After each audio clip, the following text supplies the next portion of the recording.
Hello everyone, this is Moshmi. Today I am here with some numericals on system of particles and rotational motion. So these are the formulas that we shall be using. We need here the moment of inertia of a disk about an axis passing through its center and perpendicular to the plane of the disk. That's given by half mr square. The angular momentum formula for that, L is equal to I omega, where I is the moment of inertia and omega the angular velocity. Center of mass coordinates, they are given as x coordinate, which is m1 x1 plus m2 x2 by m1 plus m2, and y equals the y coordinate in fact of the center of mass, that's m1 y1 plus m2 y2 by m1 plus m2. Now, we also will be requiring here the moment of inertia of a ring about an axis passing through the center of the ring and perpendicular to the plane of the ring, that's given by I equals mr square. Let's now look at the problems that are in store for you. The first one, a flat surface of a thin uniform disc A of radius r is glued to a horizontal table. Another thin uniform disc B of mass m and with the same radius R rolls without slipping on the circumference of A as shown in the figure. A flat surface of B also lies on the plane of the table. The center of mass of B has fixed angular speed omega about the vertical axis passing through the center of A. The angular momentum of B is n omega r square with respect to the center of A. Which of the following is the value of n? So what we need to find out here is the value of n in the formula for angular momentum of B. So this is the keynote here, that we need to find out the angular momentum of B. So you can see in the picture there are two discs. The disc A is flat, the flat surface of it is glued to the table, and there is a disc B, one side of which is glued to the table and the other surface is capable of rolling without slipping over the circumference of A. So here it's given that the flat surface of B also lies on the plane of the table and the center of mass of B. So we assume this is the center of mass of B that has a fixed angular speed omega about the vertical axis passing through the center of A. So if this is the center of A, the two spheres have got the same radius. So this much is R, this is also R, and the center of mass of B, this is capable of rotation about the center of mass of A with a speed of omega. So this is basically omega here, and we need to find out the angular momentum of B. Now, take a note at the formula for angular momentum. As we had seen earlier in the list of formula, angular momentum is equal to I times omega, where I is the moment of inertia. So now here we have the moment of inertia. Let us find out the moment of inertia of B with respect to A. So applying the parallel axis theorem, we know that the moment of inertia may be given as the moment of inertia about the center of mass or about the center of the sphere and about a plane that is perpendicular to the plane of the disc B. We are talking of the disc B plus this is mh square.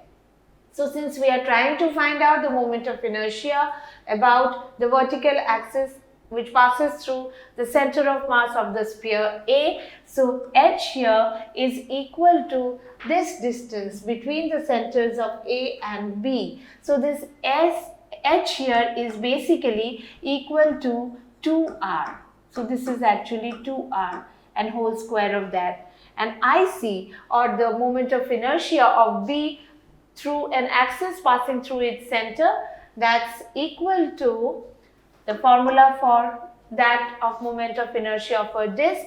It's half mr square So this is the thing that we have here. This is the moment of inertia, in fact, for the circular disc with respect to A. So if we see this, we have this as half mr square plus this is 4 mr square. So this is what we have here as the moment of inertia. Now let's have a look at this. We have this as, when we are trying to find out the angular momentum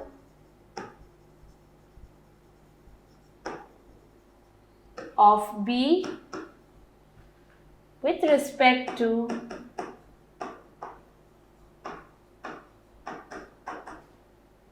vertical axis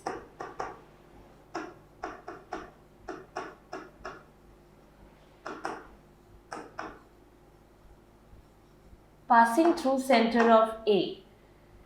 When we are looking at this angular momentum, it is actually equal to the sum of two angular momentum.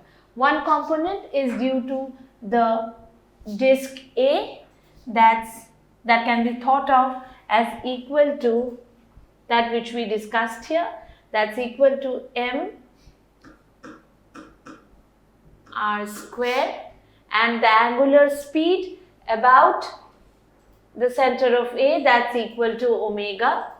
So this is the component of the angular momentum with respect to A, and then we have the parallel axis component, that is this particular component that we had, that's equal to half, we have this as m, let me take this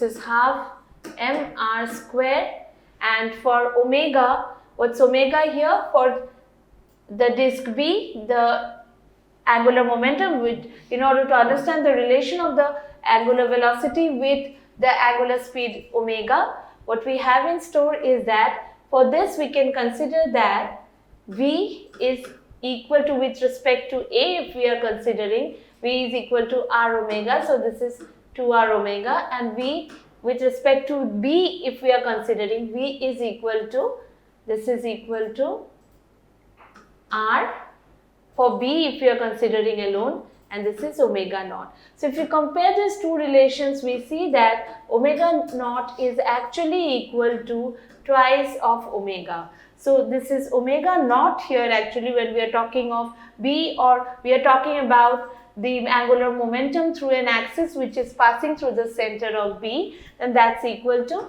omega naught. And we very well know the relation of omega naught, which we should be putting here, and to get the value of L dash. So let's look at this. This is 4 mr square omega plus this is half mr square times 2 omega. So this is mr square omega plus 4 mr square omega, or L dash will be equal to 5 mr square omega, and we have in the question that L dash is equal to nm omega r square. So if you compare these two relations, you can very well see that the value of n is equal to 5. So we can very well see that C stands the correct option. Now moving on to the next problem. A thin circular ring of mass m and radius r is rotating with a constant angular velocity 2 radian per second in a horizontal plane about an axis vertical to its plane and passing through the center of the ring. If two objects, each of mass m, are attached gently to the opposite ends of a diameter of the ring can then rotate with an angular velocity which is equal to which of the following options. So we have a ring here, and the mass of the ring is equal to m and the radius is r. So from here we can very well write down the moment of inertia of the ring about an axis vertical to its plane and passing through its center. So moment of inertia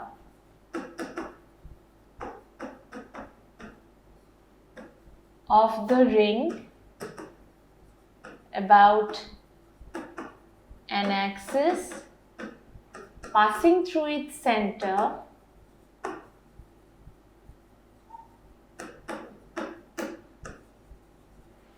and perpendicular to the plane.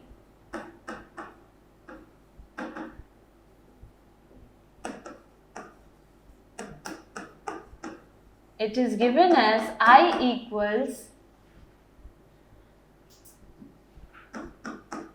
mr square. So the angular momentum may be given as L equals I omega. So this is mr square omega. Now there are two objects of same mass m connected to the two ends of the diameter of the ring. So if we have two objects of same mass and they are connected at the two ends of the diameter, then it suggests that the distance of each of the object from the center of the ring will be equal to r. So let's consider with that the moment of inertia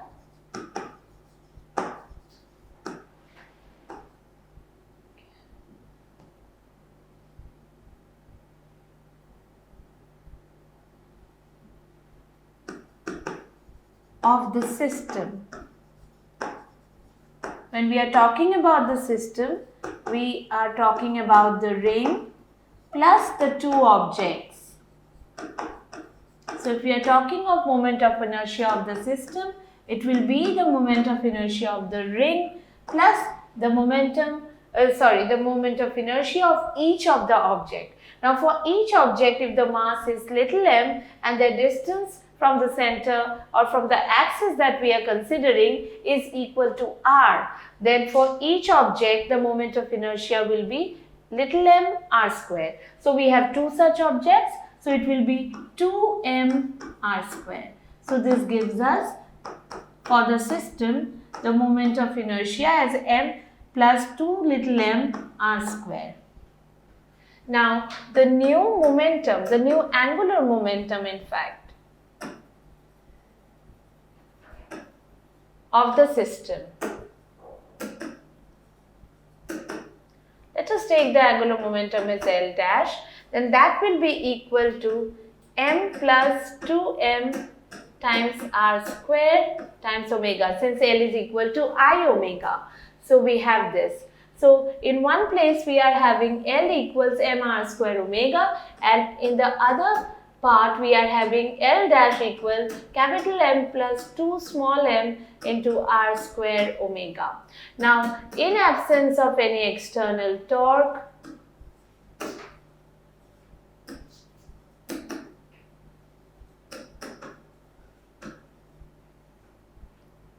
we can write that L is equal to L dash. Now let's put the values and get the relation. So we had L equals m r square omega. This is equal to L dash, that is m plus 2 little m times r square, and let us take this new moment of inertia to be omega dash. Then we have this as omega dash, or you can consider that to be omega as well. So we have L equals L dash. Let's look at this. So r square will get cancelled out. We get omega dash by omega is equal to capital M by m plus twice m. So we have the angular velocity with which the system will rotate. That new angular velocity is equal to capital M by capital M plus 2 small m times little omega, where little omega was nothing but the angular speed of the ring. So let's substitute the value. We have the angular velocity of the system of the ring with the two objects at the two ends of its diameter. That system has got an angular velocity of, this is 2, since omega is equal to 2 radian per second. So we have this as 2 capital M by capital M plus 2 small m. So we see that the option C stands as the correct option. Now looking at the next problem.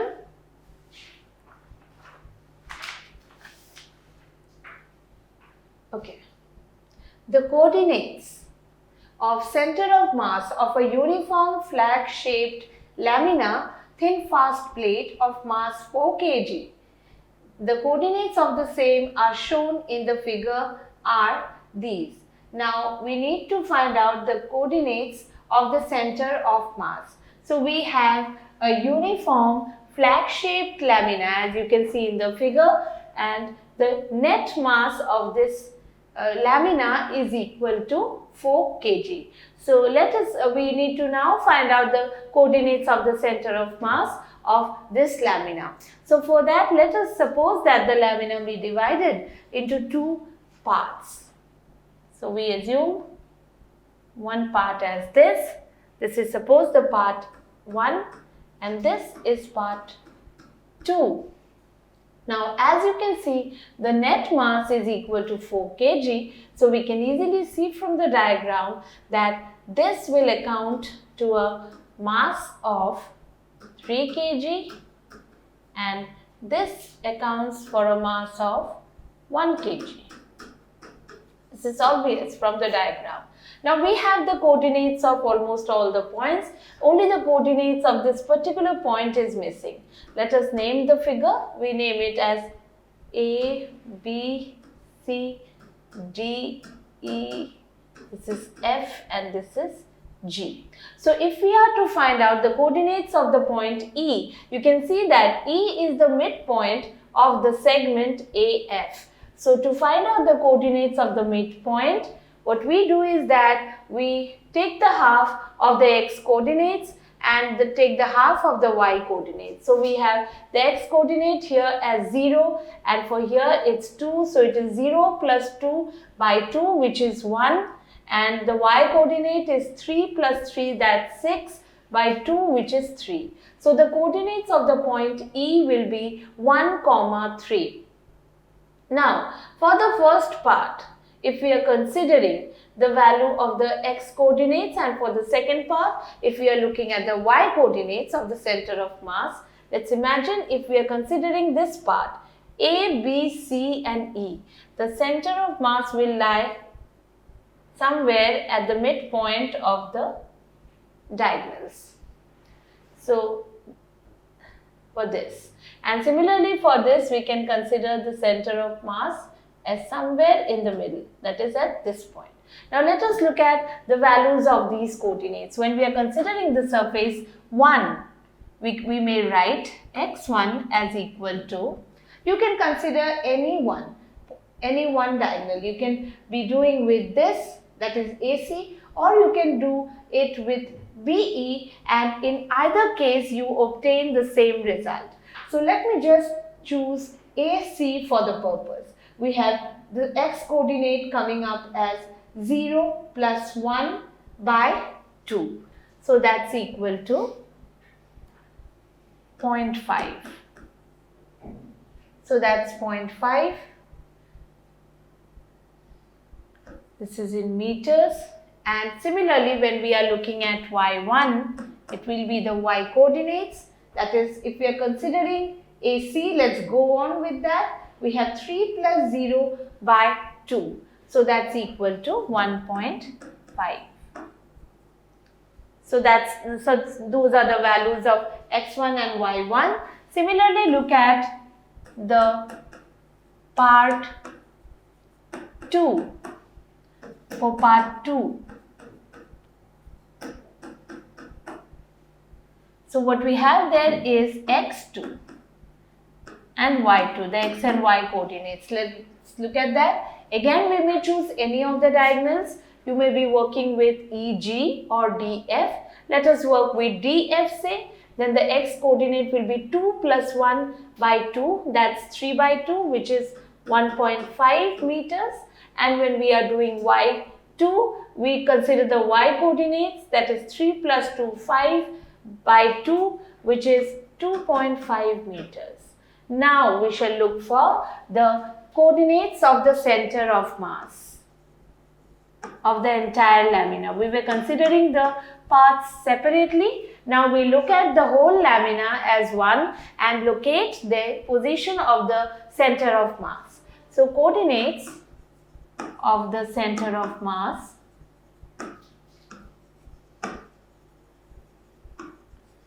of the lamina. Now let's look at the x coordinate first. XCM, this is nothing but equal to m1 x1 plus m2 x2 by m1 plus m2, and the y coordinate YCM will be equal to m1 y1 plus m2 y2 by m1 plus m2. Now let's work out the coordinates one by one. m1 plus m2 is equal to 4 in the denominator. m1 is 3 times x1, which is 0.5, plus here we have m2, which is 1, and x2, which is 1.5. So we have this as 1.5 plus another 1.5 by 4, that is 3 by 4. So this is 0.75 meter as XCM.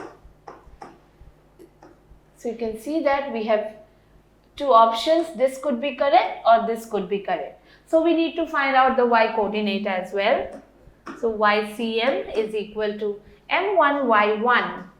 m1 is 3 times y1 is 1.5 plus m2 y2. m2 is 1 and y2 is 2.5 by, we have the denominator as 4. So this is 4.5 plus 2.5 whole divided by 4. So we have this as 7 by 4. That is YCM is equal to 1.75 meter. So we see that the option D stands correct. So these were few important problems on this topic. We have more in store for you. So stay tuned with Abdemi. Thank you.